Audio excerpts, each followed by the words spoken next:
आप सभी लोगों को नमस्कार। तो चलिए शुरू करते हैं आज से अपना DU के प्रीवियस क्वेश्चन सॉल्यूशन की सीरीज। आज से हम स्टार्ट करते हैं 2016 जो कि हमारे DU का 2016 का क्वेश्चन पेपर है, उसके क्वेश्चंस करना। देखो हमारे पास सबसे पहला क्वेश्चन है IUPAC name of this compound. तो यहाँ पर जब मैं आपको इस क्वेश्चन का आंसर बताऊं तो उससे पहले मैं आपको ये समझा दूं कि आखिरकार कभी भी किसी कंपाउंड का आपके पास आयुपैक नेम पूछे तो हमेशा जो आयुपैक नेम करने का तरीका होता है उसके 3 स्टेप्स होते हैं। सबसे पहला स्टेप होता है सिलेक्शन रूल। सबसे पहले आपको सिलेक्शन रूल लगाना आना चाहिए। उसके बाद जो अगला स्टेप होता है वो होता है नंबरिंग रूल। नंबरिंग रूल लगाना आना चाहिए। और जो लास्ट स्टेप होता है वो होता है PWS। अब मैं एक एक करके थोड़ा सा आपको ब्रीफ करता हूं। ये सारी बातें मैं इस तरीके से बताऊंगा कि कोई भी क्वेश्चन अगर आपको आयुपैक नेम का आ जाए तो आज के बाद वो आप हमेशा कर लो। तो अगर मैं सिलेक्शन रूल की बात करता हूं तो देखो सिलेक्शन रूल क्या होता है, लॉन्गेस्ट कार्बन चेन चुनना होता है। आखिरकार सिलेक्शन करना है तो लॉन्गेस्ट कार्बन चेन को सिलेक्ट करना है। और लॉन्गेस्ट कार्बन चेन को सिलेक्ट करने का तरीका होता है हमारे पास मैक्सिमम नंबर ऑफ, सबसे पहले हमें देखना है मेन फंक्शनल ग्रुप आना चाहिए। उसके बाद देखना है मल्टीपल बॉन्ड आना चाहिए। उसके बाद देखना है नंबर ऑफ कार्बन एटम होने चाहिए। और लास्ट में हमें देखना है नंबर ऑफ साइड चेन। तो इस ही तरीके से हमें हमेशा अपनी साइड चेन को चुनना है, मतलब सेलेक्ट करना है। जैसे ही हमने एक बार सिलेक्शन कर लिया, इस सिलेक्शन के बाद हम दूसरे स्टेप पर बढ़ेंगे नंबरिंग रूल करने की तरफ। नंबरिंग रूल तभी होगा जब आप सिलेक्शन कर लोगे और सिलेक्शन से आपके पास निकल के क्या आएगा, मेन चेन। अब जैसे ही आपके पास मेन चेन आएगा तो उस मेन चेन का ही हमें क्या करना है, नंबरिंग रूल लगाना है। तो हमेशा याद रखिएगा जो नंबरिंग रूल लगाते हैं या नंबर देते हैं वो किस चेन को देते हैं, मेन चेन को देते हैं। और मेन चेन में हमेशा हमें याद रखना है कि मिनिमम, देखो सिलेक्शन जब करते थे तब क्या आता था, मैक्सिमम, और जब हम नंबरिंग करेंगे तब क्या आएगा, मिनिमम। तो मिनिमम मिलना चाहिए सबसे पहले मेन फंक्शन ग्रुप को नंबर, उसके बाद मिलना चाहिए आपके पास मल्टीपल बॉन्ड को, और फिर मिलना चाहिए आपके पास साइड चेन को। आप बोलोगे सर कार्बन कहाँ गया, तो हम नंबर तो कार्बन को ही दे रहे हैं तो इसको मिनिमम देने से क्या मतलब है। और लास्ट में होता है PWS। देखो PWS में ये 3 जगह स्टैंड करता है। सबसे पहला होता है प्रीफिक्स, फिर होता है वर्ड रूट, और फिर लास्ट में होता है आपके पास सफिक्स। अब आप ध्यान से समझो, जब आप सिलेक्शन कर लोगे तो उससे मेन चेन आएगा, नंबरिंग लगा लोगे तो उससे आप मेन चेन का क्या करोगे, वहां पर नंबरिंग करोगे। और लास्ट में आता है नाम लिखने का तरीका। नाम लिखने का तरीका अगर मैं समझाऊं जैसे, तो सबसे पहले क्या आता है, जो भी साइड चेन होती है उसका नाम। तो हमारे पास जो प्रीफिक्स है वो प्रीफिक्स हमेशा क्या दर्शाता है, साइड चेन का नाम दर्शाता है। मतलब मेन चेन के अलावा जो भी बचता है उसी को क्या बोलते हैं, साइड चेन। और साइड चेन का नाम हम सबसे पहले लिखते हैं। उसके बाद वर्ड रूट हमें क्या दर्शाता है, number of carbon atoms in parent chain. Number of carbon atoms in parent chain से मतलब क्या है, मतलब मेरा ये है कि अगर 1 कार्बन है तो मैथ होगा, 2 कार्बन है तो एथ होगा, 3 कार्बन है तो इस तरीके से, 7 कार्बन है हेप्ट होगा, इस तरीके से चलता रहेगा। लास्ट है सफिक्स। तो सफिक्स हमारे पास 2 होते हैं, एक होता है 1 डिग्री और एक होता है 2 डिग्री। देखो 1 डिग्री को अगर मैं अच्छे से समझाऊं तो 1 डिग्री में सिंगल बॉन्ड के लिए हम लोग लिखते हैं एन, डबल बॉन्ड के लिए लिखते हैं हम लोग इन, और ट्रिपल बॉन्ड के लिए हम लोग लिखते हैं आइन। उम्मीद करता हूं ये बात समझ में आ रही होगी। और लास्ट में जो 2 डिग्री होता है ये हमें बताता है मेन फंक्शन ग्रुप के बारे में कि इसका आखिरकार सफिक्स क्या होगा।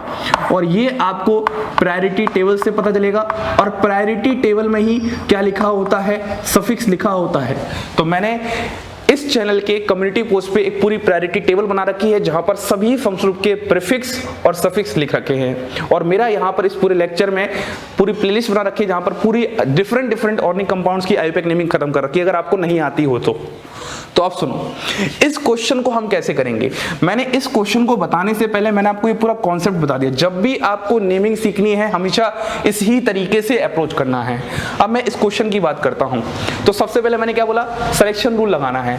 तो जब आप सिलेक्शन लगाओगे तो इसमें लॉन्गेस्ट पॉसिबल कार्बन चेन चुनोगे। तो जब हम चुनेंगे तो देखना 1 2 3 4 5 6, 1 2 3 4 5 6 7 8। तो मैं बोलूंगा कि सर ये जो है ये जो है ये हमारे पास क्या है, मैक्सिमम पॉसिबल कार्बन चेन है जो कि लॉन्गेस्ट कार्बन चेन है।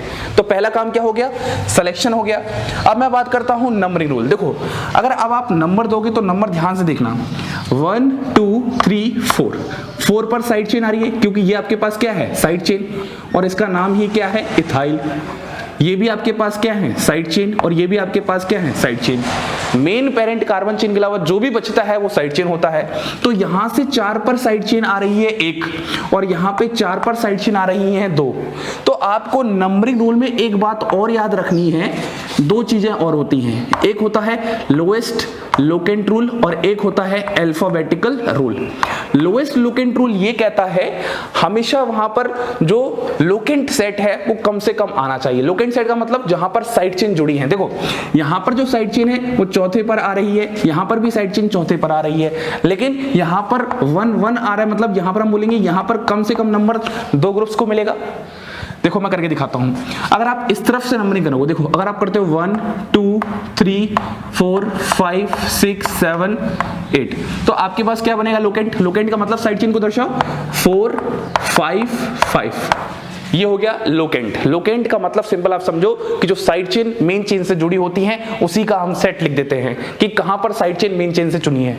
अगर ऐसे ही मैं यहां से अगर नंबरिंग करता हूं 1 2 3 4 5 6 7 8 तो इस बार क्या हुआ है 4 4 5, हमारे पास 2 लोकेंट सेट हो गए। या तो मैं नंबरिंग यहां से कर सकता था या फिर मैं नंबरिंग यहां से कर सकता था। अब सही कौन सी है, तो हमेशा जो सबसे पहला पॉइंट ऑफ डिफरेंस है उसमें जो छोटा होगा वही लोकेंट सेट सही होता है, इसी को बोलते हैं लोएस्ट लोकेंट रूल। तो अगर मैं बात करता हूं तो देखो 4 का 4 से कैंसिल हो गया क्योंकि दोनों ही इक्वल है, लेकिन जब मैं यहां कंपेयर करता हूं तो ये 4 है और ये 5 है, तो हम बोलेंगे ये नंबर छोटा है और जो हमेशा पॉइंट ऑफ डिफरेंस छोटा होता है उसी को प्रेफर करते हैं। तो हम बोलेंगे हम लोग नंबर यहां से स्टार्ट करेंगे ना कि यहां से। तो उम्मीद करता हूं आपको सिलेक्शन रूल समझ में आ गया, आपको नंबरिंग रूल समझ में आ गया। अब बात करते हैं पीडब्ल्यूएस। जब आप पीडब्ल्यूएस की बात करेंगे तो आपने नंबरिंग यहां से की है तो कैसे देखोगे 4 पर 2 मिथाइल लगे हैं तो 2 के लिए वर्ड यूज करते हैं डाई, 3 के लिए करते हैं ट्राई, तो 4,4 डाई मिथाइल और 5 पर क्या लगा है इथाइल। अब सुनो, जब भी आपके पास 2 अलग अलग साइड चेन हो तो उसमें अल्फाबेटिकल रूल लगाते हैं। उसमें क्या लगाते हैं कि जिसका वर्ड पहले आता है उसको आगे लिखते हैं। तो अब हम ऑप्शंस देखना स्टार्ट करेंगे। देखो 4 4 डाई मिथाइल आ रहा है और 5 पे इथाइल आ रहा है, बिल्कुल सही बात है, लेकिन हम बोलेंगे इथाइल का ई पहले आता है, मिथाइल का एम बाद में आता है, जिसकी वजह से हमें इथाइल पहले लिखना होगा। उम्मीद करता हूं इतनी बात समझ में आ गई। तो हमारे पास साइड चेन होगी। अब बात करते हैं वर्ड रूट। प्रीफिक्स हो गया, साइड चेन लिख दिया।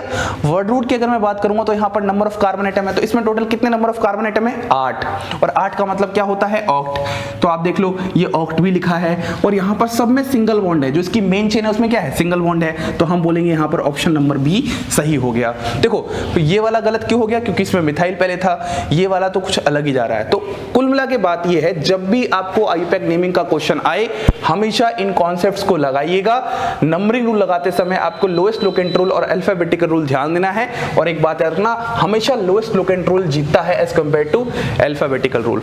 उसके बाद मैंने एक बात बताई कि हमेशा जब प्रीफिक्स लिखेंगे तो प्रीफिक्स लिखते समय अगर 2 डिफरेंट साइड चेन है तो उसमें अल्फाबेटिकली कंपैरिजन करना, जिसका नाम पहले आएगा उसको पहले लिखते हैं, जिसका वर्ड बाद में आएगा उसको बाद में लिखते हैं। अब आप बोलोगे सर इस डी को हमने क्यों नहीं लिया, तो सुनो, जो डाई ट्राई और टेट्रा होता है इनका पहला वर्ड कभी भी अल्फाबेटिकली कंपैरिजन में काउंट नहीं करते। तो ये हमारा पहला सवाल था। उम्मीद करता हूं आपको यहां से समझ में आया होगा। अब हम बढ़ते हैं दूसरे सवाल की तरफ। तो अब हम बात करते हैं अपने क्वेश्चन नंबर 2 की। देखो अगर मैं क्वेश्चन नंबर 2 को पढ़ूंगा तो मैं क्वेश्चन नंबर 2 को पढ़ के ये बोलूंगा, एक्चुअली ये जो क्वेश्चन है ये पेरिसाइक्लिक से क्वेश्चन है, और यहां पर जो ये पेरिसाइक्लिक से क्वेश्चन है वो भी ये साइक्लो एडिशन से है, साइक्लो एडिशन रिएक्शन। और साइक्लो एडिशन रिएक्शन में एक बहुत ही फेमस रिएक्शन होती है डील्स एल्डर रिएक्शन, उसकी बात की गई है। तो सबसे पहले क्वेश्चन पढ़ने से पहले मैं आपको कॉन्सेप्ट समझा दूं। देखो अगर मैं आपको डील्स एल्डर रिएक्शन का कॉन्सेप्ट समझाता हूं तो एक्चुअली होता क्या है, यहां पर एक तो हमारे पास क्या होती है डाइईन होती है, और एक हमारे पास क्या होता है डाइनोफाइल होता है, और यहां पर हीटिंग कंडीशन वगैरह रहती है, फोटोकेमिकल या थर्मल कंडीशन। तो इस तरीके से हमारे पास ये पेरिसाइक्लिक केमिस्ट्री के रिएक्शंस होते हैं। ये ऐसी केमिस्ट्री है जहां पर रिएजेंट्स का कोई रोल नहीं होता है ना, ये एकदम अलग प्रकार की ब्रांच ऑफ केमिस्ट्री है। लेकिन हमें वो सबसे मतलब नहीं, हमें तो मतलब ये है कि हमारे पास डाइस एल्डर रिएक्शन क्या होती है। तो अगर मैं डाइस एल्डर रिएक्शन में कंपोनेंट्स की बात करता हूं तो इस कंपोनेंट का बात होता है डाइईन, और इस कंपोनेंट को हम बोलते हैं डाइनोफाइल। अब अगर आप जरा ध्यान से पढ़ेंगे तो क्वेश्चन में क्या बोला गया है, in Diels Alder reaction which of the following react with most slowly tetracyanoethylene. देखो ये जो टेट्रासाइनोइथीन है, सबसे पहले आपको यही पहचानना आना चाहिए कि टेट्रासाइनोइथीन क्या है, डाइईन है कि डाइनोफाइल है। तो मैं बोलूंगा जो टेट्रासाइनोइथीन होता है वो कुछ ऐसा होता है, यहाँ पर CN, यहाँ पर CN, यहाँ पर CN और यहाँ पर CN। अगर आप इससे मैच करोगे तो हुआ क्या है, चारों ही H को हटाकर CN लगा दिया, तो मैं बोलूंगा ये क्या है, डाइनोफाइल है। तो अब आपको ये जितने भी ऑप्शन में दिए हैं ये क्या दिए हैं, डाइईन दिए हैं। और एक बात हमेशा याद रखना, जो डाइईन होती है वो हमेशा सिसॉइड फॉर्म में ही रिएक्ट करती है डाइनोफाइल के साथ। ये जो बात है, जो आपको कॉन्सेप्ट चेक करने थे वो ये बात है कि हमेशा जो डाइईन होती है वो सिसॉइड फॉर्म में ही करती है। अब सवाल ये आ रहा है कि सर ये जो है ये इसकी सिसॉइड फॉर्म ही नहीं है, पता नहीं कैसी फॉर्म दे दी, अजीब सी फॉर्म। तो सुनो, आपको जो ध्यान देना है वो इस सिंगल बॉन्ड के अराउंड ध्यान देना है। और हमें बहुत अच्छे से पता है सिंगल बॉन्ड के अराउंड रोटेशन पॉसिबल है। अब आप सबके अराउंड रोटेशन तो पॉसिबल है और सबके अराउंड रोटेशन करवा दो, लेकिन जहां पर रोटेशन करवाने के बाद रिपल्शन ज्यादा आएगा वहीं पर उसकी रिएक्टिविटी भी बहुत स्लो होगी। फिर समझिए, ये जितने भी आपके पास डाइईन हैं इन सब में सिग्मा बॉन्ड के अराउंड रोटेशन है, ये सभी के सभी डाइईन का काम करेंगे। लेकिन सवाल ये है कि इनमें सबसे स्लो कौन रिएक्ट करेगा, सबसे खराब डाइईन कौन होगा। तो सबसे खराब डाइईन वो होगा जहां पर उसको डाइईन में बनाने के बाद क्या आ जाए, रिपल्शन आ जाए। अब रिपल्शन से मतलब क्या है, तो रिपल्शन से मेरा मतलब है यहां पर क्या है H, यहां पर क्या है H, तो इन H के आपस में क्या होगा, रिपल्शन। क्योंकि ये बहुत छोटे हैं तो इस रिपल्शन को नेग्लिजिबल मानते हैं। अगर मैं इन चारों ही डाइईन को बनाता हूं तो एक एक करके हम बनाते हैं। देखो अगर मैं इस डाइईन को सबसे पहले बनाता हूं तो ये डाइईन कैसे बनेगी, यहां पर इस तरीके से, और यहाँ पर हमारे पास क्या होगा, CH3 वाला ग्रुप मान लो आप, CH3, और यहाँ पर मान लो आप H, इस तरीके से मान लो। मतलब यहाँ पर एक CH3 है और यहाँ पर एक H के बीच में रिपल्शन है। ऐसे ही अब मैं कॉर्नर एटम्स को पकड़ता हूँ। देखो यहाँ पर भी क्या है, CH3 है इस वाले पार्ट में। अब बातों को आपको समझना है, जब आप बदल रहे हो तो आप बस इतना समझो, यहाँ पर भी एक CH3 है, यहाँ पर भी एक CH3 है। इन वाले केस में कोई CH3 नहीं है, लेकिन इस वाले केस में क्या है, आपके पास 2 CH3 है। तो सबसे पहले तो आपको स्टीरियोकेमिस्ट्री का भी आइडिया होना चाहिए कि ये दोनों ही CH3 कैसे प्रेजेंट है।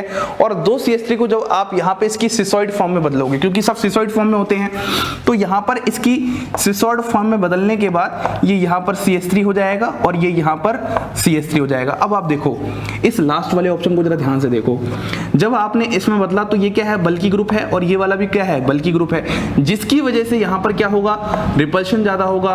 अगर रिपल्शन ज्यादा होगा तो यहाँ पर इसकी रिएक्टिविटी भी क्या होगी, कम होगी। तो हम बोलेंगे हमारा option number D is the correct answer. हमें सबसे पहले पता होना चाहिए कि पेरिसाइक्लिक केमिस्ट्री में ये किससे क्वेश्चन आया हुआ है, डील्स-एंडर से। फिर डील्स-एंडर के 2 कंपोनेंट होते हैं, एक होता है डाइईन, एक होता है डाइनोफाइल। फिर हमें ये पता होना चाहिए क्वेश्चन में हमें ये जो चारों ऑप्शन है उसमें क्या बोला गया है, डाइईन बोला गया है। और सबसे इंपॉर्टेंट बात, जो डाइईन होती हैं वो हमेशा सिसॉइड फॉर्म में ही रिएक्ट करती हैं। अब जब हमने इन चारों को सिसॉइड फॉर्म में बदला तो सबसे ज्यादा जो रिएक्टिव होंगे इन सब में, उनमें सबसे स्लो रिएक्टिव ये होगा, क्योंकि इसकी सिसॉइड फॉर्म में क्या है, रिपल्शन बहुत ज्यादा है। तो ये अपनी सिसॉइड फॉर्म में रहना ही नहीं चाहेगा, ये अपनी ट्रांसफॉर्म ही रहना चाहेगा। समझ में आ गई बात। तो ये हमारे पास था क्वेश्चन नंबर 2। अब हम बात करते हैं क्वेश्चन नंबर 3 की। अब हम बात करते हैं क्वेश्चन नंबर 3 की। देखो क्वेश्चन नंबर 3 अगर हम पढ़ते हैं तो क्या है, the general molecular formula of sesqui टर्पेनॉइड is. देखो सबसे पहली बात, आप सेस्क्यू टर्पेनॉइड्स ये समझो कि जो ये हमारा सवाल है, ये सवाल हमारा टर्पीन्स से है। और टर्पीन्स के बारे में हमें सबसे पहले यह पता होना चाहिए कि इसकी सबसे सिंपलेस्ट यूनिट क्या होती है। तो अगर मैं टर्पीन में सबसे सिंपलेस्ट यूनिट की बात करता हूँ तो हमारे पास यह होती है, यह टर्पीन की सबसे सिंपलेस्ट यूनिट होती है। और इस सबसे सिंपलेस्ट यूनिट का जो हमारे पास मॉलिक्यूलर फॉर्मूला होता है वो कितना होता है, इसको आप गिनिए, 1 कार्बन, 2 कार्बन, 3 कार्बन, 4 कार्बन और ये 5 कार्बन। तो कार्बन कितने हो जाएंगे, 5। अगर मैं यहाँ पर हाइड्रोजन गिनता हूँ तो 2 हाइड्रोजन यहाँ पे हैं, 2 हाइड्रोजन यहाँ पे हैं, इस वाले पे हमारे पास 1 हाइड्रोजन है, इस वाले पे हमारे पास 3 हाइड्रोजन है, इतने ही है। तो 2 और 2 4 और 1 5 और 3 8। तो यहाँ पर इसका मॉलिक्यूलर फॉर्मूला बन जाएगा C5H10। लेकिन आपसे जो बात की गई है वो बात की गई है सेस्क्यू टर्पेनॉइड। देखो सेस्क्यू टर्पेनॉइड का मतलब होता है जहाँ पर हमारे पास 3 टर्पीन यूनिट्स होती हैं। तो हम बोल सकते हैं 3 टर्पीन यूनिट्स। तो अगर मैं आपसे पूछूं बताइए कि 1 टर्पीन यूनिट का फॉर्मूला क्या होता है, तो आप बोलोगे सर C5H8 होता है। तो 3 टर्पीन यूनिट का फॉर्मूला क्या होगा, C5H8 है। अगर आप 3 टर्पीन यूनिट का फॉर्मूला बताना चाहते हो तो ये हो जाएगा C15H24 और यही आपका हो जाएगा सेस्क्यू टर्पेनॉइड के बारे में। किसके बारे में हो जाएगा, सेस्क्यू टर्पेनॉइड। तो अब आप ऑप्शन में देख लो C10H16, C10H22, C15H24, तो आपके पास आंसर आ जाएगा C15H24। आप बोलोगे सर यहाँ पर 2 एक और ये भी 15 है, तो आप जरा ध्यान से देखोगे तो यहाँ पर ये जो जनरल मॉलिक्यूलर फॉर्मूला है ये मैच कर रहा है CnH2n+2 और हमें बहुत अच्छे से पता है ये जनरल मॉलिक्यूलर फॉर्मूला एल्केन का होता है और हमें ये भी पता है कि जो टर्पीन होता है उसमें क्या होता है, एल्कीन होता है। तो इसलिए ये ऑप्शन तो हमारा अपने आप ही एलिमिनेट हो जाता। तो आपको जब भी ऐसे क्वेश्चन आए तो आप सिर्फ ये याद रखो कि उसकी सबसे सिंपलेस्ट यूनिट क्या है, उसका मॉलिक्यूलर फॉर्मूला क्या है और फिर इस तरीके से मतलब समझो कि सेस्क्यू का मतलब क्या है। इस तरीके से आपको ये पूरी सीरीज थोड़ी सी याद होनी चाहिए। अब हम थोड़ा सा आगे बढ़ते हैं। क्वेश्चन नंबर 4 है हमारा the major organic product of aromatic nitration. तो सबसे पहले इसमें एरोमेटिक नाइट्रेशन की बात की गई है ऑफ 1 मिथाइल नैप्थलीन। अब यहाँ पर आपको 2 बातें बहुत अच्छे से समझनी है। देखो सबसे पहले तो आपको एरोमेटिक नाइट्रेशन बोलते ही यह पता होना चाहिए एक्चुअली ये इलेक्ट्रोफिलिक सब्स्टिट्यूशन रिएक्शन है। आपने एरोमेटिक नाइट्रेशन कहाँ पढ़ा था, इलेक्ट्रोफिलिक सब्स्टिट्यूशन रिएक्शन में ही पढ़ा था, जहां पर बेंजीन रिंग पर इलेक्ट्रोफाइल अटैक करता है और नाइट्रेशन का जो आपका रिएजेंट होता है वो क्या होता है, concentrated HNO3 plus concentrated H2SO4 और जहां से आपके पास क्या मिलता है, NO2 प्लस मिलता है। तो इसको नाइट्रोनियम आयन बोलते हैं हम लोग और ये क्या करवाता है, नाइट्रेशन करवाता है। तो सबसे पहली बात तो आपको नाइट्रेशन के बारे में ये पता होनी चाहिए। अब बोला है 1 मिथाइल नैप्थलीन। अब सुनो यहाँ पे आप सभी को पता है नैप्थलीन क्या होता है। नैप्थलीन कुछ इस तरीके से होता है, इसमें कोई नई बात नहीं है। लेकिन अब जो नई बात है वो नई बात ये है कि 1 मिथाइल नैप्थलीन। तो आपको जब तक आईयूपैक नेमिंग का आइडिया नहीं है नैप्थलीन का तब तक आप इसकी 1 पोजीशन डिसाइड नहीं कर पाओगे। आप में से ज्यादा लोग यहाँ से स्टार्ट करेंगे 1, जो कि गलत है। हमेशा जो 1 होता है वो यहाँ से स्टार्ट होता है, फिर 2, फिर 3, इस तरीके से चलता है।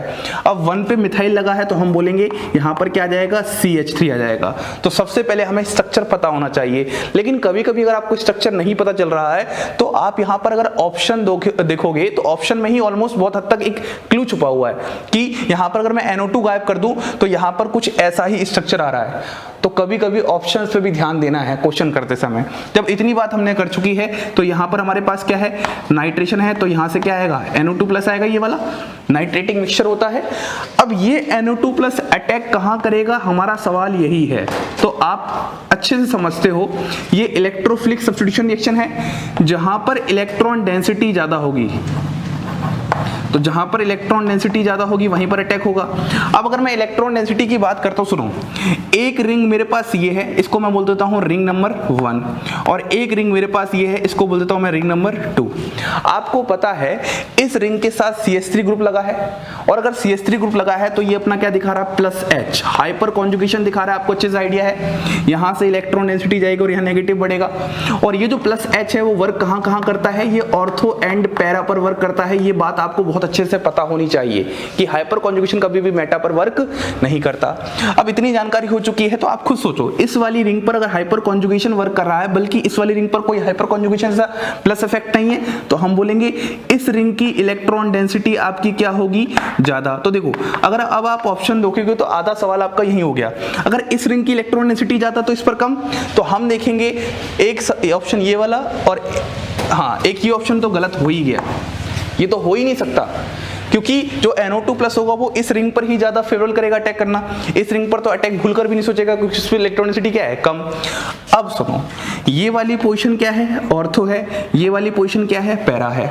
जब आप इसका हाइपर कॉन्जुगेशन लगाओगे तो जो हाइपर कॉन्जुगेशन होता है वो डिस्टेंस डिपेंडेंट नहीं होता, वो डिस्टेंस पर डिपेंड नहीं करता। आपके यहाँ पर 2 प्रोडक्ट बनेंगे, ध्यान समझना, एक तो ऑर्थो पे लगेगा और एक किस पे लगेगा, पैरा पे लगेगा। तो पहले मैं दोनों ही प्रोडक्ट बनाता हूँ। यहाँ पर मैंने लगा दिया CH3 NO2। आप पहले बोलोगे सर ऑर्थो पे लगा दो, यहाँ पे इलेक्ट्रॉन डेंसिटी बढ़ेगी और दूसरी बार क्या बढ़ेगी, पैरा पे। तो लो मैं पैरा वाला भी बनाता हूँ। अगर मैं जब दोनों ही बना दूंगा प्रोडक्ट तो यहाँ पर आ जाएगा CH3 यहाँ पर और यहाँ पर आ जाएगा आपके पास NO2। अब आप ध्यान सुनना, जब आपने ये NO2 यहाँ पे लगाया तो इनमें अब क्या होगी, स्टेरिक क्लैश होगा, स्टेरिक क्राउडिंग होगी, जिसकी वजह से ये वाला आपका क्या होगा, माइनर होगा, और ये वाला आपका क्या होगा, मेजर होगा। आप लोगों ने जब हेलोएल्कीन या हेलोरीन पढ़ा था, हेलोरीन की केस में जब आप इलेक्ट्रोफाइल अटैक करवाते थे तो हम बोलते थे पैरा वाला ज्यादा मेजर होता है एज कंपेयर टू ऑर्थो, क्योंकि उनमें क्या है, स्टेरिक हिंड्रेंस। तो हमेशा ऑर्थो वाला यहाँ पर माइनर आ जा रहा है और यहाँ पर मेजर वाला, जब तक कोई ड्राइविंग फोर्स ना हो। तो अगर ऐसे ऑप्शन को मैं चेक करता हूँ ऑप्शंस में, तो हमारे पास ऑप्शन नंबर डी आ जाएगा। उम्मीद करता हूँ आपको पूरा सवाल बहुत अच्छे से समझ में आया होगा। सबसे पहले आपको आइडिया होना चाहिए, एरोमेटिक नाइट्रेशन बोला है, इनडायरेक्टली इलेक्ट्रोफिलिक सब्स्टिट्यूशन रिएक्शन बोला है, तो वर्ड्स पे बहुत ध्यान देना है। उसके बाद 1 मिथाइल नेफ्थलीन, यहाँ पर आपको आईयूपैक नेमिंग और स्ट्रक्चर से रिलेटेड बात पता होनी चाहिए। यहाँ तो इस स्ट्रक्चर को हिंट यहीं पर मिल रहा है, लेकिन कभी कभी हिंट नहीं मिलेगा, तो आपको स्ट्रक्चर अगर आएगा तभी आप वहाँ पर कुछ आगे क्वेश्चंस में ऑर्गेनिक केमिस्ट्री के कर पाओगे। तो इस तरह से हमारा ये क्वेश्चन होता है। अब आगे देखते हैं। अब हम बात करते हैं क्वेश्चन नंबर 5 की। क्वेश्चन नंबर 5 है, विच of the following aldehyde can undergo self condensation. देखो, सबसे पहले आपको कंडेंसेशन पे ध्यान देना है, उसके बाद आपको एल्डिहाइड्स पे ध्यान देना है। तो अगर मैं आपसे बात करता हूं एक्चुअली है क्या यहाँ पे, देखो एल्डिहाइड्स में जब भी आपके पास कंडेंसेशन रिएक्शन की बात आए और वो भी यहाँ पर सेल्फ कंडेंसेशन की बात कर रहा है, तो मतलब सेम ही मॉलिक्यूल होंगे, तो सबसे फेमस केस होता है हमारे पास एल्डोल कंडेंसेशन का। बहुत इंपॉर्टेंट रिएक्शन है और आपको पता होना चाहिए। देखो, अगर मैं एल्डोल कंडेंसेशन को यहाँ पर आपसे डिस्कस करता हूँ, अपने आप आपको आंसर वहां पर मिल जाएगा। एल्डोल कंडेंसेशन में जो सबसे पहले सबस्ट्रेट होता है उसमें 2 एल्डिहाइड्स हो सकते हैं, या फिर हम बोल सकते हैं 2 कीटोन्स हो सकते हैं, और जो दोनों ही मॉलिक्यूल होने चाहिए वो कैसे होने चाहिए, सेम होने चाहिए। ये तो हमारे पास पहली बात हो गई। अब मैं अगर इसके रिएजेंट की बात करता हूं तो यहाँ पर NaOH ले सकते हैं, या कभी कभी BaOH का होल ट्वाइस ले सकते हैं, और ये जो दोनों ही कंडीशंस होती हैं ये डाइल्यूट कंडीशंस होती हैं, ठीक है। और जो लास्ट में बात करता हूं, जो मस्ट कंडीशन है हमारे पास, अल्फा H होना चाहिए, जो आपने यहाँ पर सबस्ट्रेट लिए हैं। जो भी आप सबस्ट्रेट लेते हो उस सबस्ट्रेट पर क्या होना चाहिए, अल्फा H। अगर वहां पर अल्फा H मौजूद है तो वहां पर एल्डोल कंडेंसेशन होगा, अगर नहीं है तो वहां पर एल्डोल कंडेंसेशन नहीं होगा। ये बात हो गई। लेकिन सर यहाँ पर अगर एक बात और करते हैं, नोट में अगर हमें एक्स्ट्रा बात समझें तो एक्स्ट्रा बात हम ये समझ सकते हैं, यदि कहीं पर अल्फा H प्रेजेंट नहीं है तो वहां पर कौन सी रिएक्शन होगी, तो वहां पर हम लोग पढ़ते हैं कैनिज़ारो रिएक्शन। अब देखो, मैं ये यहाँ पर साथ में क्यों बता रहा हूँ, क्योंकि जब क्वेश्चन आता है तो कभी कभी या तो एल्डोल कंडेंसेशन का आता है या फिर कभी कभी कैनिज़ारो का आता है, तो आपको दोनों ही चीजें पता होनी चाहिए। तो इस वाले केस में भी क्या होते हैं, कैनिज़ारो की रिएक्शन में भी क्या होते हैं, कार्बोनिल कंपाउंड्स होते हैं, या तो एल्डिहाइड हो सकते हैं या फिर कीटोन हो सकते हैं। इसका जो रिएजेंट होता है वो क्या होता है, कंसंट्रेटेड बेस होता है ना, KOH ले सकते हो या NaOH ले सकते हो। और एक जो सबसे इंपॉर्टेंट बात बताता हूं, इसका प्रोडक्ट, इसका जो प्रोडक्ट होता है, इसका प्रोडक्ट एक तो हमारे पास एल्कोहल होता है और एक हमारे पास एसिड होता है। मतलब एक ही मॉलिक्यूल का वहां पर क्या हो रहा है, ऑक्सीडेशन हो रहा है, और उसी मॉलिक्यूल का क्या हो रहा है, रिडक्शन हो रहा है। तो जिसकी वजह से इनको हम डिसप्रोपोर्शनेशन रिएक्शन भी कहते हैं।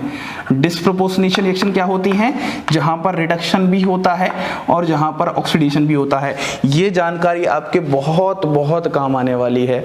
ऐसे ही अगर मैं एल्डोल कंडेंसेशन की बात करता हूं तो इसकी जो मस्ट कंडीशन होती है वो अल्फा H का प्रेजेंट होना होता है।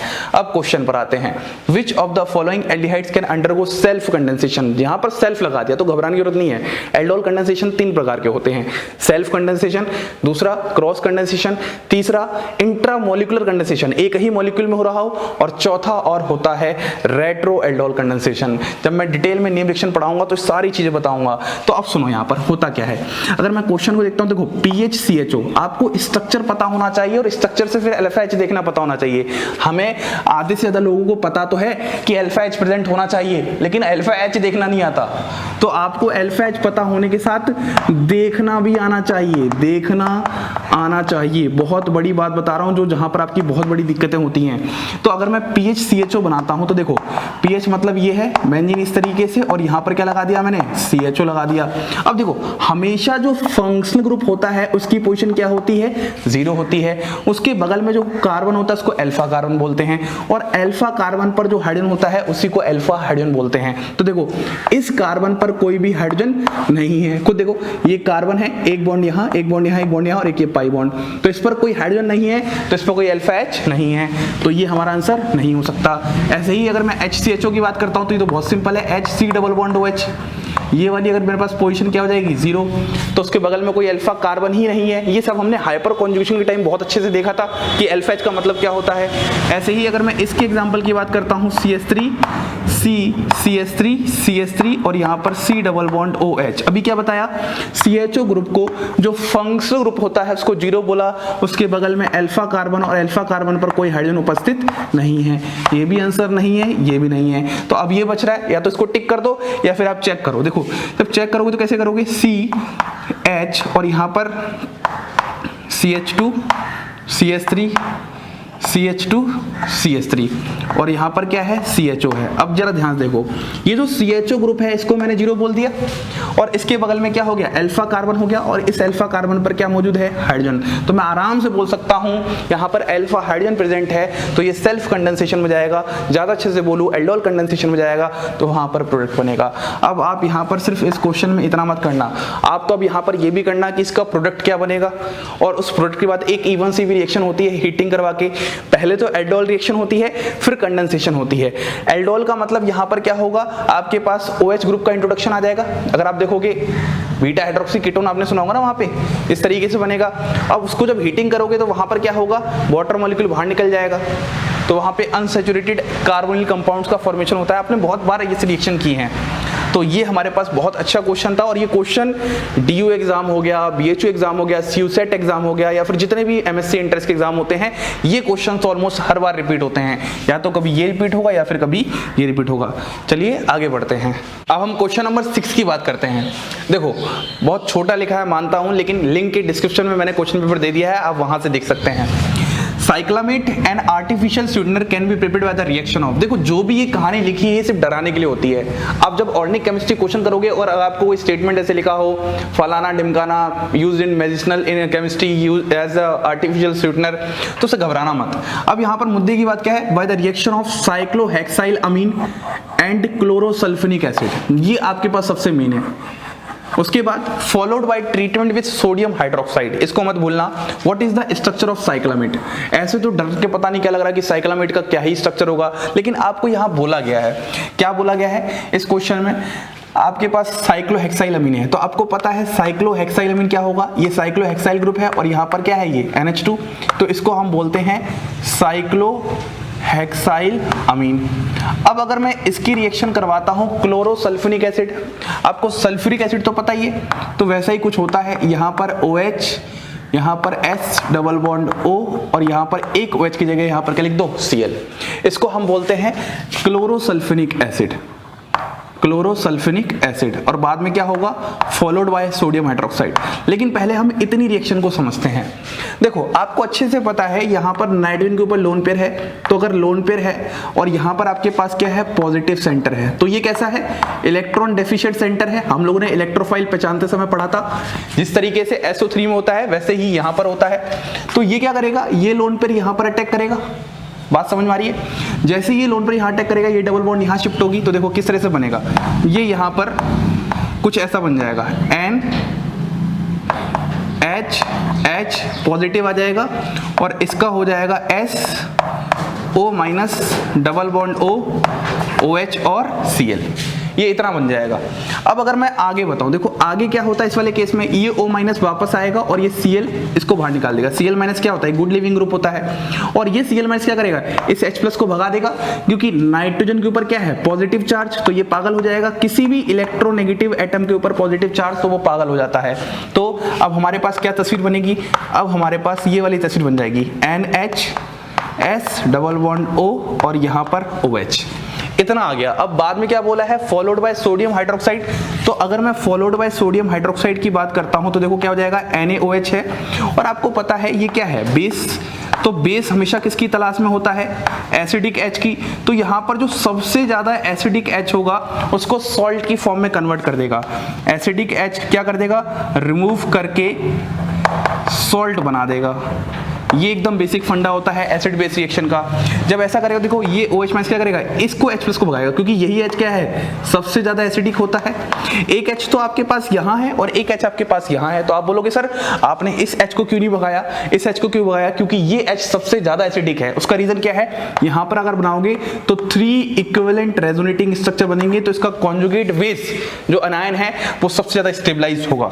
तो हम बोलेंगे यहाँ पर जो आंसर आ जाएगा वो कुछ ऐसा आ जाएगा, NHS double bond O O minus Na+। अब इसको मैच कर लो, किसके साथ मैच कर रहा है, ऑप्शन नंबर ए के साथ मैच कर रहा है। तो पहले आप ऑप्शन देख के घबराना नहीं है, पहले जो जो बोला गया है उतना देख देख के आपको करना है, आंसर अपने आप आ जाएगा।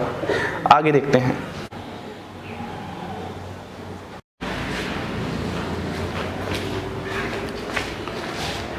अब बात करते हैं क्वेश्चन नंबर 7 की। देखो क्वेश्चन नंबर 7 क्या है, विच of the following compound is unreactive with NaBH4 condition.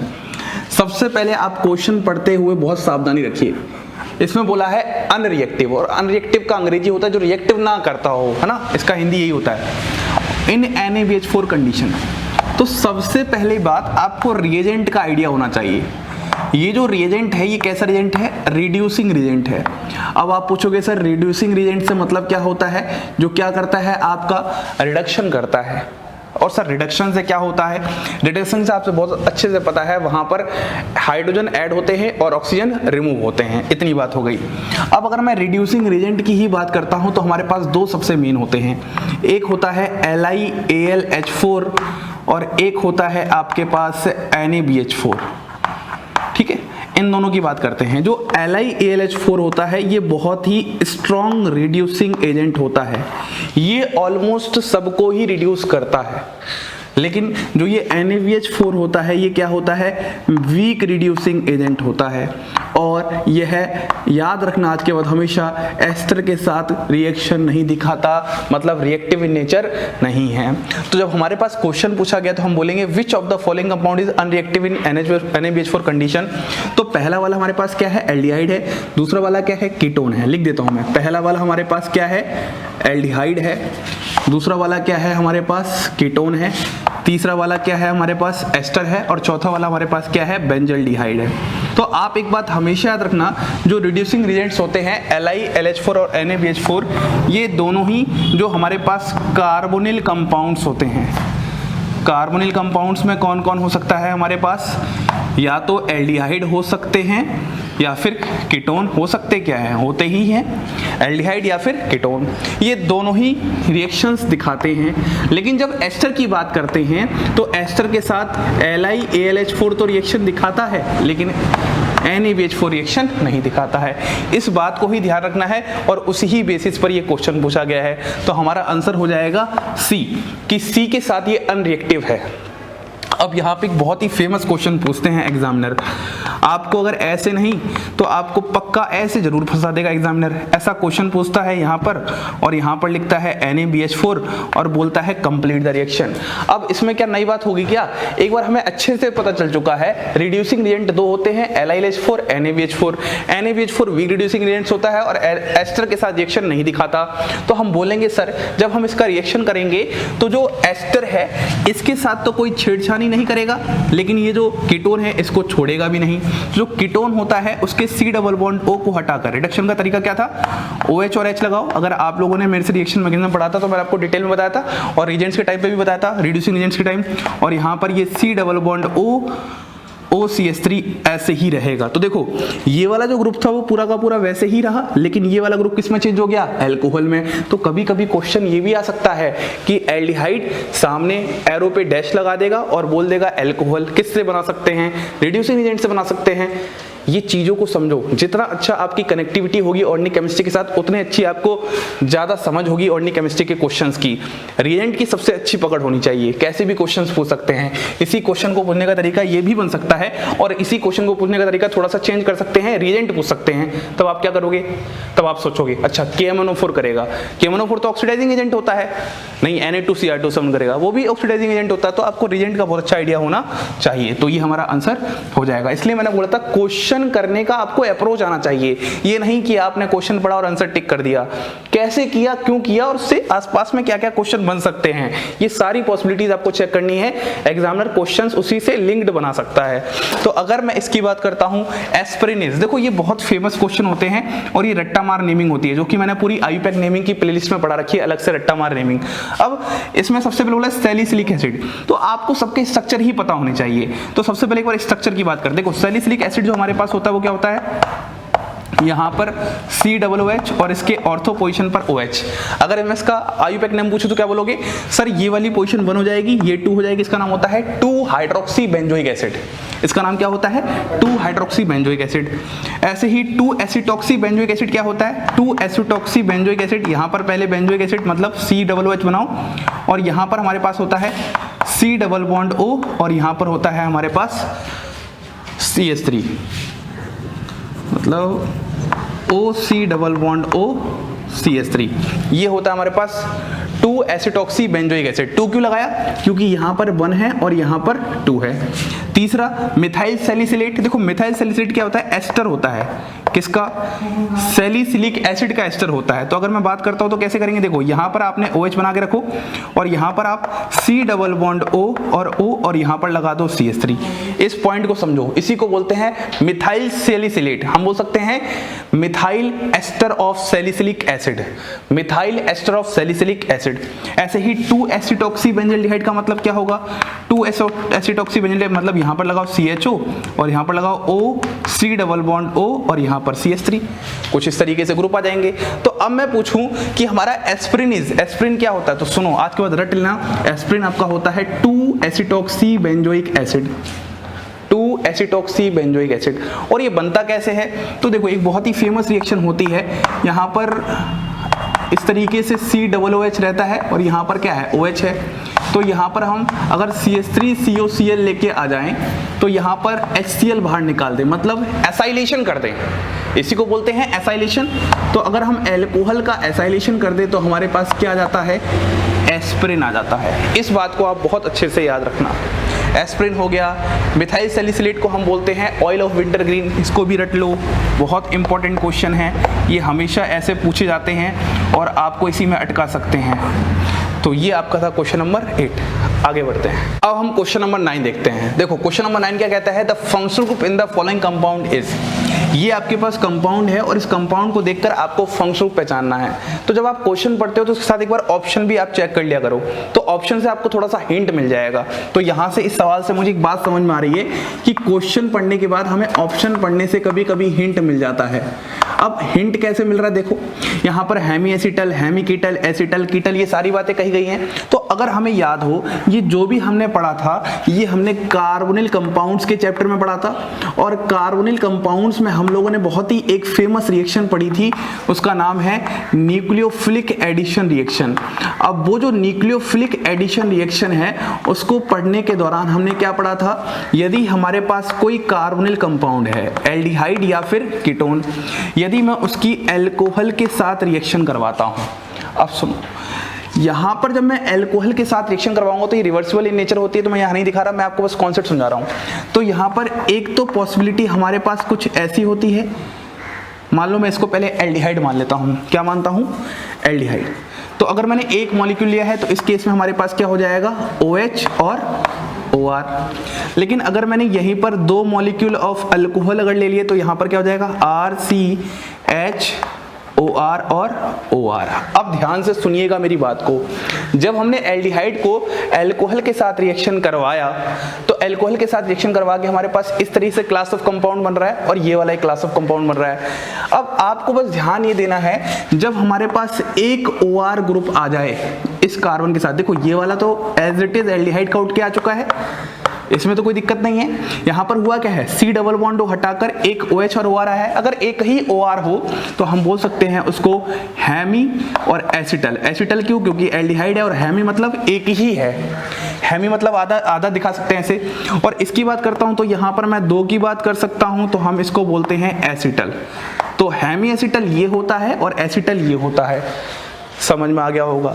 ऐसे ही मैं आपसे अगर कीटोन की बात करता हूं, RC डबल बॉन्ड OR, यहाँ पे भी 2 पॉसिबिलिटी हो सकती हैं। कैसी बताइए, एक तो आप एक ही मॉलिक्यूल ले लो अल्कोहल का और एक बार आप 2 मॉलिक्यूल ले लो। तो यहाँ पर एक पॉसिबिलिटी RCR OH OR और एक RCR और यहाँ पर OR और OR। फिर वही कार्यक्रम, यहाँ पर अगर आप OR पे ध्यान दोगे तो इसको बोलते हैं हेमिकीटल, क्योंकि कीटोन से आया है। लिख देता हूं मैं, ये क्या है, एल्डिहाइड है, ये क्या है, कीटोन है, और यहां पर इसको हम बोलेंगे कीटल। उम्मीद करता हूं आपको ये चारों ही टर्म समझ में आ चुके हैं। हैमी एसिटल क्या होता है, एसिटल क्या होता है, हेमिकीटल क्या होता है और कीटल क्या होता है। अब आप जरा इस क्वेश्चन को ध्यान से देखो। जब आप इस क्वेश्चन को ध्यान से देखोगे तो आप बोलोगे सर अगर मैं इस कार्बन को पकड़ूं ध्यान से तो इस H को आप यहां लगा सकते हो, कोई दिक्कत नहीं है। तो देखो, एक तो आपके पास CH3 मतलब R और एक H लगा है, तो कुछ ऐसा फील आ रहा है एल्डिहाइड का, CH3H RH, और यहां पर लगा है एक OH और एक लगा है पूरा का पूरा ये OR। तो अब आप खुद सोचो ना, CH3H, एक तो OH लगा है और एक OR लगा है, तो हम बोल सकते हैं ऐसी क्लास है तो हम आंसर बोल देंगे हेमी एसिटल। तो इसका आंसर हो जाएगा हेमी एसिटल। अगर आप यहां से देखना शुरू करोगे तो कुछ समझ में नहीं आएगा। आप में से आधे ज्यादा लोग इस कार्बन पर चेक कर रहे हैं, इस वाले कार्बन पर, कि हाँ ये O है, ये फिर पता नहीं क्या हो गया। आप हमेशा वैसे मत सोचा करो जैसे सब सोचते हैं, आप थोड़ा सा अलग हटके भी दुनिया से सोचा करो। तो आप अगर इस कार्बन पे देखोगे तो यहाँ पर देखो CH3 और H, तो ये R और H का फील दे रहा है, और यहाँ पर OH और ये OR। अब मान लो मैं आपसे क्वेश्चन ऐसा पूछूं, मुझे बताइए ये क्या है, कौन सा क्लास ऑफ कंपाउंड है। तो आप अगर सोचोगे तो देखो ये वाला कार्बन है, यहाँ पर R, यहाँ पर R, तो पक्की बात है एल्डिहाइड से नहीं कीटोन से आया होगा, क्योंकि कीटोन के ही केस में R रहते हैं। इतनी बात तो आपको समझ में आ रही होगी। और देखो यहाँ पर भी OR और यहाँ पर भी OR, तो हम बोल सकते हैं ये हमारे पास होता है कीटल। ऐसे बहुत फेमस क्वेश्चन है, ये क्वेश्चंस बन जाते हैं। तो ये था हमारे पास क्वेश्चन नंबर 9। अब हम देखते हैं क्वेश्चन नंबर 10। अब हम बात करते हैं क्वेश्चन नंबर 10। देखो क्वेश्चन नंबर 10 की अगर मैं बात करता हूं तो ये क्या है, in Williamson synthesis ethers are produce by reacting an. देखो सबसे पहले आप ध्यान दो कि आपका सवाल पूरा यहीं छुपा है, इन विलियमसन सिंथेसिस। तो सबसे पहले हम बात यही कर लेते हैं कि आखिरकार हमारे पास विलियमसन सिंथेसिस क्या है। तो सबसे पहली बात यह है एक नेम रिएक्शन है, और विलियमसन सिंथेसिस में होता क्या है। देखो कोई भी नेम रिएक्शन के लिए आपको 3 बातें पता होना चाहिए। सबसे पहले उसका सबस्ट्रेट क्या होता है, उसके बाद उसका अटैकिंग रिएजेंट क्या होता है, और लास्ट में उसका प्रोडक्ट क्या होता है। किसी भी नेम रिएक्शन को याद करने का तरीका हमेशा यही होता है, सबस्ट्रेट, रिएजेंट और फिर प्रोडक्ट। अगर मैं सबस्ट्रेट की बात करता हूं तो विलियमसन सिंथेसिस में सबस्ट्रेट होता है हमारे पास एल्काइल हैलाइड, एल्काइल हैलाइड, और जो रिएजेंट होता है वो रिएजेंट हमारे पास होता है एल्कोक्साइड। रिएजेंट क्या होता है, एल्कोक्साइड, और एंड में जो प्रोडक्ट बनता है उस प्रोडक्ट को हम लोग बोलते हैं ईथर। अब ध्यान से समझना, ये जो विलियमसन ईथर सिंथेसिस है ये एक्चुअली विलियमसन ईथर सिंथेसिस होता है, पूरा का पूरा नाम। तो आपको समझ में ना आए तो इसलिए आपको विलियमसन सिंथेसिस लिख दिया, ठीक है, पहली बात। तो क्वेश्चन ऐसे ही पूछ सकता है कि विलियमसन सिंथेसिस में कौन सा प्रोडक्ट होता है। क्वेश्चन ये तो यहाँ पर तो सिर्फ पूछा है क्या क्या रिएक्ट करके विलियमसन सिंथेसिस हो रहा है, लेकिन क्वेश्चन ऐसा ही पूछ सकता है कि ईथर है कि क्या प्रोडक्ट होगा। तो पहली बात ये हो गई। अब अगर मैं एल्किल हैलाइड और एल्कोक्साइड देखता हूँ तो हमारे पास आंसर हो चुका है। देखो an alkyl halide with alkoxide be आ चुका है, लेकिन सवाल यहाँ पर खत्म नहीं होता। इस सवाल को बहुत सारे तरीकों से बनाया जा सकता है। तो सबसे पहली बात तो हम एल्कोक्साइड की बात करते हैं।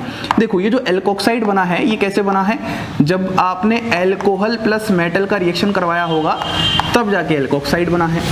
अगर मैं एक एग्जांपल की बात करता हूं जो पूरा विलियमसन ईथर सिंथेसिस समझाते तो देखो ऐसा होता है, RX plus RO minus Na+। ये कैसे बना है? एल्कोहल का जो एसिडिक एस था वो मेटल के द्वारा रिमूव किया गया, तो उसको बोलते हैं एल्कोक्साइड। ज्यादा अच्छा बोलूं सोडियम एल्कोक्साइड, पोटेशियम एल्कोक्साइड। तो यहाँ पर हमारे पास क्या बनेगा, देखो होता क्या है, ये माइनस है, ये माइनस एज ए न्यूक्लियोफाइल काम करेगा और इसके बैक साइड अटैक करेगा, ये पॉजिटिव ये नेगेटिव। तो यहाँ पर एक्चुअली एक SN2 मैकेनिज्म है। तो क्वेश्चन यहाँ से एक और बन सकता है, Williamson ether synthesis is followed by which mechanism? SN2 mechanism. बहुत इंपॉर्टेंट बातें बता रहा हूं मैं। और यहां पर क्या हो जाएगा? ROR। अब आप समझो यहां से क्वेश्चंस की वैरायटी शुरू होती है। जब एक बार ईथर का बनना शुरू हो गया तो अब आपसे पूछ सकता है कि आपको बनाना है टर्ड ब्यूटाइल मिथाइल ईथर। तो सबसे पहली बात, आधे लोग तो ऐसे ही डर जाएंगे कि सर ये कौन सी वाला है, टर्ड ब्यूटाइल मिथाइल ईथर। तो आपको इसके लिए कॉमन नेमिंग आना चाहिए, और मैंने पूरा कॉमन नेमिंग पढ़ा रखा है और हमारी प्लेलिस्ट में मौजूद है। कॉमन नेमिंग को जरूर देखो। अगर कॉमन नेमिंग ये है तो देखो, इसको पहले मैं ईथर बनाता हूँ। ये ईथर कुछ ऐसा होता है, टर्ड ब्यूटाइल ग्रुप लगा। तो टर्ड ब्यूटाइल ग्रुप क्या होता है? CH3 C CH3 और O CH3। पहले आप ऑक्सीजन लगा लो ईथर, फिर इस तरफ क्या है? मिथाइल। देखो ध्यान से, ये क्या है? मिथाइल, और ये कौन सा ग्रुप है? टर्ड ब्यूटाइल। तो इसलिए इसका नाम पड़ जाएगा टर्ड ब्यूटाइल मिथाइल ईथर। अब आधे लोग बोलेंगे सर देखो यहाँ पर ये क्या है? टर्ड का T है और यहाँ पर मिथाइल है, तो फिर भी इसको बाद में लिखा है और आपने टर्ड का T मतलब बाद में आता है फिर भी पहले लिखा है। तो याद रखो, कभी भी टर्ड का T अल्फाबेटिकल कंपैरिजन में काउंट नहीं करते, इस पॉइंट को समझना है। तो यहाँ पर हम काउंट क्या करेंगे? B और M में कौन पहले आता है? B। तो मैंने पहले ये लिखा है। अब आपको ये बनाना है, तो ये किस से बनेगा? एल्किल हैलाइड और एल्कोक्साइड से बनेगा। तो इसकी जो पॉसिबिलिटी हो सकती है वो दो हो सकती हैं। पहली पॉसिबिलिटी तो अगर मैं लिखूँ तो CH3X plus CH3 O minus Na+, ये वाली पॉसिबिलिटी होगी। और दूसरी पॉसिबिलिटी आपके पास ये होगी CH3C CH3 यहाँ पर X plus CH3O minus Na+। अब आप ध्यान से समझिएगा, ये जो मैं क्वेश्चन बताने जा रहा हूँ सबसे अच्छा क्वेश्चन है। अगर मैं बात करता हूं तो दो पॉसिबिलिटी मैंने इन दोनों ही एल्काइल ग्रुप के बेसिस पर कर दी। एक बार अगर मैं इसको एल्काइल हैलाइड बनाता हूं तो मैंने ऐसे लिख दिया, अगर एक बार मैं इसको एल्काइल हैलाइड बनाता हूं तो मैंने ऐसे लिख दिया। अब आप सुनो, हमेशा जब भी सब्स्टिट्यूट, क्योंकि ये एग्जांपल SN2 का है तो ये एक तरीके से कौन सी रिएक्शन है? सब्स्टिट्यूशन रिएक्शन है। और जब भी दुनिया में सब्स्टिट्यूशन चलती है तो उसके पर्दे के पीछे, मैं ऐसे लिखता हूं, पर्दे के पीछे एलिमिनेशन रिएक्शन भी चलती है, ये आप सबको पता है। इसलिए हम एक टॉपिक पढ़ते हैं सब्स्टिट्यूशन वर्सेस एलिमिनेशन। ऐसे कौन कौन से फैक्टर होते हैं जब सब्स्टिट्यूशन और एलिमिनेशन की बात करते हैं? टेम्परेचर ज्यादा तो एलिमिनेशन फेवर, टेम्परेचर लो तो सब्स्टिट्यूशन फेवर। फिर वहां पर स्टेरिक क्राउडिंग। तो अब आप सुनो, यहाँ पर वही केस है कि अगर आप देखोगे तो यहाँ पर ये बेस का काम करे, यहाँ पर ये एज ए न्यूक्लियोफाइल का काम करेगा और यहाँ पर ये एज ए सब्स्टिट्यूट, तो पॉजिटिव है। अब ये नेगेटिव पार्ट यहाँ पर आराम से अटैक कर सकता है, तो यहाँ पर सब्स्टिट्यूशन रिएक्शन हो सकती है और हमें सब्स्टिट्यूशन ही करवानी है। लेकिन इस वाले केस में कोई सब्स्टिट्यूशन नहीं होगी, क्योंकि यहाँ पर ये एज अ न्यूक्लियोफाइल नहीं बेस का काम करेगा, और बेस के काम की वजह से ये यहाँ से एसिडिक, ये बीटा H भगाएगा, ये इलेक्ट्रॉन यहाँ शिफ्ट और यहाँ, तो ये एलिमिनेशन रिएक्शन होगी। देखो इसको जितना मैं डिटेल में बता सकता था यहाँ बता दिया, क्योंकि ये अपने आप में दोनों अलग कैटेगरी ऑफ रिएक्शन है, एक सब्स्टिट्यूशन रिएक्शन है और एक एलिमिनेशन रिएक्शन है। तो इसको डिटेल में पढ़ाने का ये समय नहीं, हम क्वेश्चन सॉल्व कर रहे हैं, अप्रोच डेवलप कर रहे हैं, वो तो मैंने आपके सामने लिख दिया। तो आज का रट लो, हमेशा जो बल्की ग्रुप होगा ईथर का वो हमेशा कहाँ जाएगा? एल्कोक्साइड के साथ जाएगा, याद रख लिया। और हमेशा जो स्मॉलर ग्रुप होगा वो हमेशा किसके साथ जाएगा? एल्काइल हैलाइड के साथ जाएगा, क्योंकि एल्काइल हैलाइड जितना वहां पर बल्की ग्रुप नहीं होगा उतना सब्स्टिट्यूशन रिएक्शन देगा, क्योंकि एलिमिनेशन रिएक्शन फेवर करता है। जितना बल्कीनेस होगा उतना एलिमिनेशन रिएक्शन फॉलो करेगा और ये फेवर करेगा। ये बात हो चुकी है। अब मान लो एक क्वेश्चन और पूछने का मन कर रहा है, अगर आपके पास एरोमेटिक ईथर बनाने के लिए आ जाए तो क्या करोगे? एरोमेटिक ईथर का मतलब एनिसोल मान लो। तो एनिसोल बनाने के लिए अगर आपसे पूछे जाए कि विलियमसन ईथर सिंथेसिस में क्या क्या कंपोनेंट होने चाहिए, तो सुनो, हमें बनाना क्या है? Aromatic ether. तो इस केस में आप समझो कि इस केस में हमारे पास जो एरोमेटिक पार्ट होता है वो एल्कोक्साइड होता है। एरोमेटिक पार्ट क्या होता है? एल्कोक्साइड होता है, और ये जो एलिफेटिक पार्ट होता है वो एल्किल हैलाइड होता है।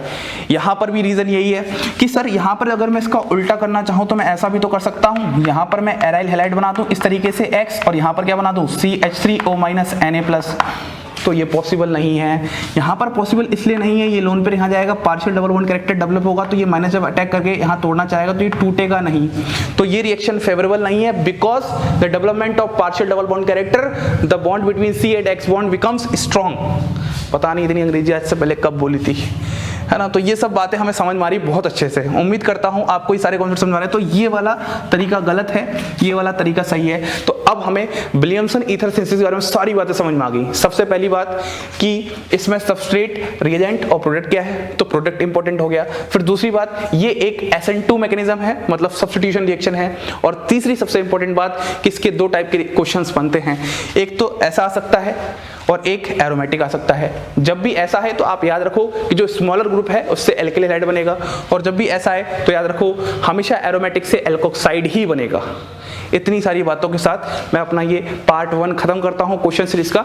अब इसके बाद हम शुरू करते हैं पार्ट 2। इसी के साथ आप सभी लोगों को धन्यवाद।